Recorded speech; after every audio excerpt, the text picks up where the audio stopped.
오늘은 창세기 1장 3절에서 5절입니다.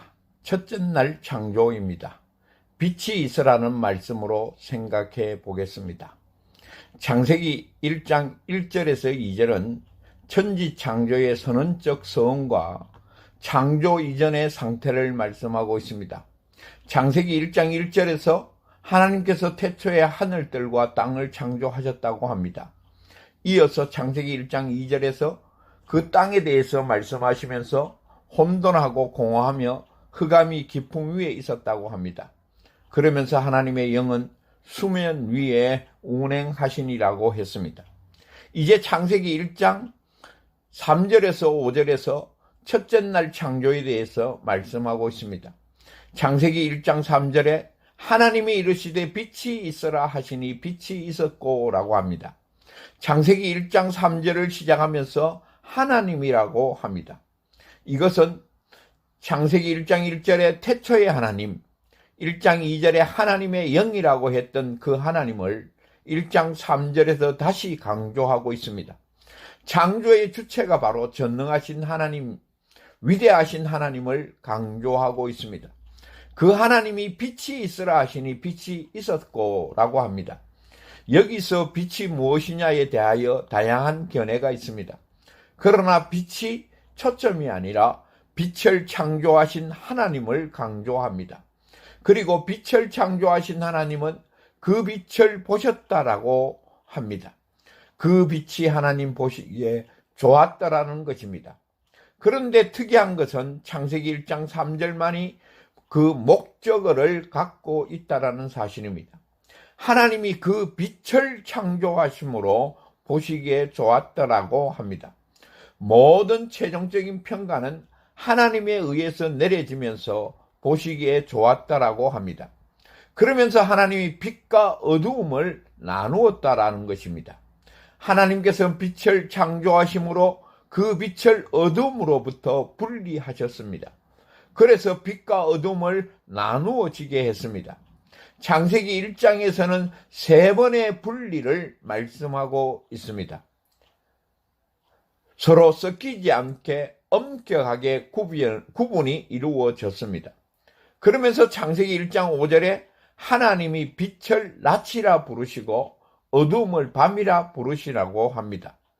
빛을 비추는 부분이 낮이 될 동안 빛을 비추지 않는 부분은 밤이 되어 주야로 나누어지게 된 것입니다. 하나님께서 빛을 낮이라 어두움을 밤이라고 이름을 지으시면서 그렇게 부르셨습니다. 이것도 낮도 하나님의 것이요 밤도 하나님의 것입니다. 따라서 하나님께서 절대적 소유권과 절대적 주권과 통치권을 가지고 있음을 말씀하고 있습니다. 여기서 우리는 아주 중요한 것을 하나 생각하고 지나가야 합니다. 율법서, 즉 모세오경을 모세가 기록했다고 합니다. 하나님께서 모세를 통해 창세기를 기록하게 하셨습니다. 그러면 창세기의 1차적 청중은 누구입니까? 모세가 누구에게 말씀하고 있습니까?